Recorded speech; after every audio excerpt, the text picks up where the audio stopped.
Hello friends, welcome to savage point. நான் உங்கள் ஏஸ்கர். So இன்னைக்கு இந்த லிஸ்டிங் வீடியோவில் நம்ம இதுவரையும் பார்த்த சினிமாலே பெஸ்ட் டு ஒர்ஸ்ட் இருக்கக்கூடிய ஃப்ளாஷ்பேக் போர்ஷன்ஸ்லாம் என்ன அப்படின்னு தான் இன்னைக்கு இது வீடியோவில் நம்ம பார்க்க போகிறோம். ஃப்ளாஷ்பேக் போர்ஷன்ஸ்லேயே ஒஸ்ட்லேருந்து நம்ம பெஸ்ட்டு பார்த்துடலாம். இந்தியன் சினிமாவில் நான் பார்த்து என்னோட பர்சனல் ஃபேவரட்ஸ் நான் லிஸ்ட் அவுட் பண்ணியிருக்கேன். இது வந்து பார்ட் 1 வீடியோ தான். அப்படி பார்க்கும்போது நிறைய படங்கள் இருக்குது. இந்த வீடியோ உங்களுக்கு ரொம்ப பிடிச்சிருக்குன்னா சொல்லுங்கள், நம்ம பார்ட் 2 பார்ட் 3 கூட மேக் பண்ணுவோம். தென் இது மட்டும் இல்லாமல் உங்களோட பர்சனல் ஃபேவரட்ஸ் என்னன்றதையும் மறக்காம கமெண்ட் செக்ஷனில் மென்ஷன் பண்ணுங்கள், நான் பார்த்து தெரிஞ்சுக்கிறேன். சரி ஃப்ரெண்ட்ஸ், இந்த வீடியோவை ஸ்கிப் பண்ணாமல் ஃபுல்லா பாருங்க. வாங்க நம்ம வீடியோக்குள்ள போகலாம்.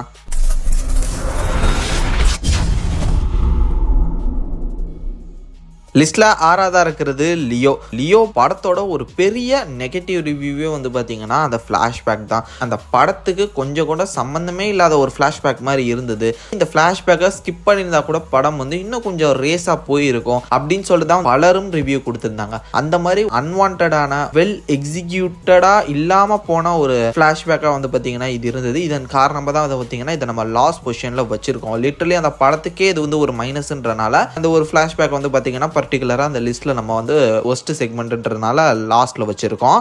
ஸோ லிஸ்ட்டில் 5ஆவதா இருக்கிறது கூலி. ஸோ கூலி படம் வந்து பார்த்தீங்கன்னா அதுக்கு அடுத்து வந்தது அப்படின்னு சொல்லலாம். லைக் படத்தில் ஃப்ளாஷ்பேக் தான் இருக்கிறதுலே ஹைலைட்டடான ஒரு சம்பவமான ஒரு விஷயமா இருந்திருக்கும். தியேட்டர் பிளாஸ்ட் மொமெண்ட்டு, விசில் மொமெண்ட்டுன்னு எல்லாமே அரங்கமே அதிர்ற ஒரு இடம்ன்றது வந்து பார்த்தீங்கன்னா ஃப்ளாஷ்பேக். அதை பற்றி சுற்றி படங்களில் இருக்கிற விஷயங்கள்லாம் வந்து பார்த்தீங்கன்னா லிட்டரலி அதுக்கப்புறம் கோட்டை விட்டுட்டாருன்னு சொல்லலாம். நிறைய விஷயங்கள் லைக் இந்த வாட்ச்சு, அதுக்கப்புறம் என்ன கடத்துறாங்க ஏது, அது மாதிரி படத்தில் இருக்கக்கூடிய தேவையான கதைகள்லாம் அதுக்கு அடுத்து வந்த படம். ஸோ நீங்கள் ஃப்ளாஷ்பேக் சரியில்லை சொன்னீங்களடா, நான் பாத்துக்கிறேன் இப்போ அப்படின்னு சொல்லிட்டு வந்து பாத்தீங்கன்னா சுத்தி இருக்கிறதெல்லாம் விட்டுட்டாரு. ஃபிளாஷ்பேக்கை நான் மாசா இறக்குறேன் அப்படின்னு சொல்லிட்டு ஃபயரான ஒரு ஃபிளாஷ்பேக்கா கூலியில பிரசன்ட் பண்ணியிருந்தாரு. ஒரு மச் பெட்டர் ஃபிளாஷ்பேக் அப்படின்னு சொல்லுவேன். அந்த தியேட்டர் ஆரா மொமெண்ட்னு வாங்கல, அதெல்லாம் வந்து பாத்தீங்கன்னா பயங்கரமா வந்து ஒர்க் அவுட் ஆயிருந்தது. ஸோ அதனால தான் வந்து பாத்தீங்கன்னா இதுக்கு அடுத்து ஒஸ்ட்டுக்கு அடுத்து ஒரு பெஸ்டான ஒரு செக்மெண்ட்ல இதை நான் வந்து பிளேஸ் பண்றேன்.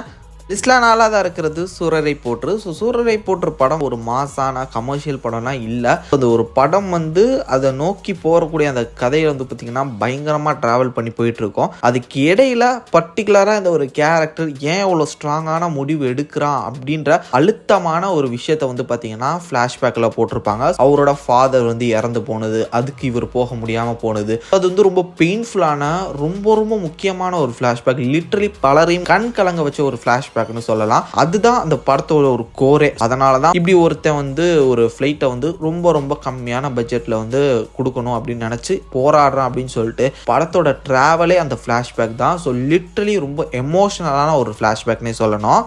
லிஸ்ட்ல 3ஆவதா இருக்கிறது மெர்சல். ஸோ மெர்சல் படம் வந்து பார்த்தீங்கன்னா ஒரு பக்கா கமர்ஷியல் படம். இது மட்டும் இல்லாமல் அது அட்லி படமும் கூட. ஸோ அட்லி படம்னாலே செகண்ட் ஹாஃப்ல ஃப்ளாஷ்பேக் உறுதி. இதுவரையும் அட்லி எடுத்த படங்களே ஒரு மாசான ஃப்ளாஷ்பேக் வச்ச படம்னா அது மெர்சல் தாங்க. அதுக்கப்புறம் பிகில், ஜவானு, இதுக்கு முன்னாடி தெரி இப்படின்னு சொல்லிட்டு நிறைய படங்கள், ராஜாராணி, இது எல்லாமே வந்து பார்த்தீங்கன்னா ஃப்ளாஷ்பேக் இருக்கும். ஆனால் மாசான ஃப்ளாஷ்பேக்னா அது மெர்சல் தான் அட்லி ப்ரெசென்ட் பண்ணதுலேயே. பிகாஸ் அந்த ஒரு ஃப்ளாஷ்பேக்கில் வெற்றிமாறன் அப்படின்னு சொல்லக்கூடிய ஒரு கேரக்டர் ஒன்று இருக்கு. ஸோ லிட்ரலி அந்த கேரக்டரோட அந்த ஸ்க்ரீன் ப்ரெசன்ஸ், அந்த ரைட்டிங், ஹாஸ்பிட்டல் சீக்வன்சஸாக இருக்கட்டும், எல்லாமே வந்து பார்த்தீங்கன்னா எமோஷ்னலா மாசா பல விஷயங்கள் வந்து பார்த்தீங்கன்னா சூப்பராக ஒர்க் அவுட் ஆயிருக்கும். வெற்றிமாறன்ற அந்த கேரக்டர் தான் வந்து பார்த்தீங்கன்னா அந்த படத்தில் அப்படியே ஸ்க்ரீனை வந்து பிச்சுக்கிட்டு ஆறா அப்படியே தெளிகிற ஒரு கேரக்டராக இருக்கும். ஸோ இதன் காரணமாக வந்து பார்த்தீங்கன்னா one of the best commercial flashback அப்படின்னு நான் சொல்லுவேன். அதுவே ஒரு தனி படம் பார்த்த ஃபீல் வரும். லிஸ்ட்ல 2ஆவதா இருக்கிறது பாகுபலி. ஃப்ளாஷ்பேக்ன்றதே நான் ஒரு படமா பண்றேன்டா, நான் உனக்கு அங்க ஹைப் ஏத்தி பார்ட் 2க்கு எப்படி ஒரு ஹைப் ஏத்துறேன் பாக்குறியா அப்படின்னு சொல்லிட்டு ஃப்ளாஷ்பேக்கை நம்பி தான் அடுத்த பார்ட்டே அப்படின்ற மாதிரி வந்து பாத்தீங்கன்னா முடிச்ச ஒரு படம்.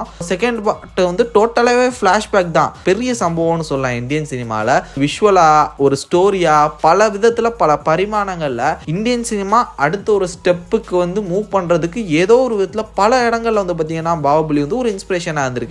அது மாதிரி ஹைப்போட முடிக்கிறேன் அப்படின்ற விதத்துலயும் பலரையும் இன்ஸ்பயர் பண்ணிச்சு.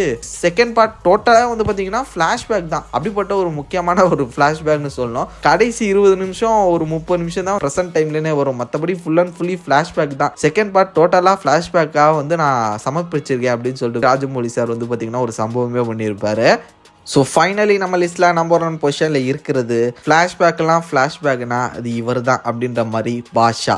யோசிச்சு பாருங்க, எந்த படத்தில் வேணால் ஃப்ளாஷ்பேக் இருக்கட்டும், எந்த கேரக்டர் என்ன மாதிரி வேணால் காட்டுட்டோம், ஆனால் ஃப்ளாஷ்பேக்கில் ஒரு கேரக்டரை காட்டி இதுதான்டா ஃப்ளாஷ்பேக் அப்படின்ற மாதிரியான ஒரு படம்னா எப்பயுமே எவர்கிரீனா எப்பிக்கா கிளாசிக்கா இந்த ஒரு படம் நிற்குங்க. அதுதான் பாஷா. சார் எனக்கு இன்னொரு பேர் இருக்கு அப்படின்னு சொல்லும் போது சில்லோட்டில் அவரோட அந்த ஷேடோ நகர்றதா இருக்கட்டும், அதுக்கப்புறம் அவரோட ஃப்ளாஷ்பேக் அந்த பாஷான்ற ஒருத்தரோட ரைஸ், தென் அதுக்கப்புறம் அவரோட எண்டு ஃப்ளாஷ்பேக் தான் அந்த ஒரு படம். அதுதான் இந்தியன் சினிமாவோட ஒரு எப்பிக்கான ஒரு மொமெண்ட்னே சொல்லலான்ற மாதிரி ரஜினியோட பீக்கிசம் அந்த ஒரு படம். அதுக்கப்புறம் அந்த படங்கள்ல அந்த ஒரு ப்ரெசன்ஸை நம்மளால பார்க்க முடியும். லைக் அப்படி ஒருத்தர் இருந்தான், எனக்கு இன்னொரு லைஃப் இருக்கு தெரியுமா அப்படின்ற மாதிரி ஹீரோஸோட படங்கள்ல இது மாதிரியான ஃப்ளாஷ்பேக்கை வச்சு நிறைய படங்கள்லாம் வந்தது. அந்த மாதிரி ஒரு ட்ரெண்ட் செட்டர் ஃபிலிம்னு சொல்லலாம், அந்த மாதிரியான ஒரு ஃப்ளாஷ்பேக்கும் கூட. ஸோ அதனால தான் இந்த படத்தை லிஸ்ட்ல நம்பர் 1 பொசிஷன்ல வச்சிருக்கேன். ஒன் ஆஃப் த பெஸ்ட் ஃப்ளாஷ்பேக்கும் கூட. ஸோ அதனால தான் இதை தாண்டி உங்களோட பர்சனல் ஃபேவரட்ஸாக மறக்காம கீழே கமெண்ட் செக்ஷன்ல மென்ஷன் பண்ணுங்க, நான் பார்த்து தெரிஞ்சுக்கிறேன். சரி ஃப்ரெண்ட்ஸ், இதே மாதிரி தொடர்ந்து நிறைய இன்ட்ரெஸ்டிங்கான வீடியோஸ் பார்க்கறதுக்கு மறக்காம நம்ம சாவேஜ் பாயிண்ட் சேனலை சப்ஸ்கிரைப் பண்ணி அந்த பெல் ஐக்கனை ப்ரெஸ் பண்ணிக்கங்க. அடுத்த ஒரு இன்ட்ரெஸ்டிங்கான வீடியோவில் நாளைக்கு வந்து மீட் பண்ணுறேன். அது வரையும் tata bye bye, take care from A Square.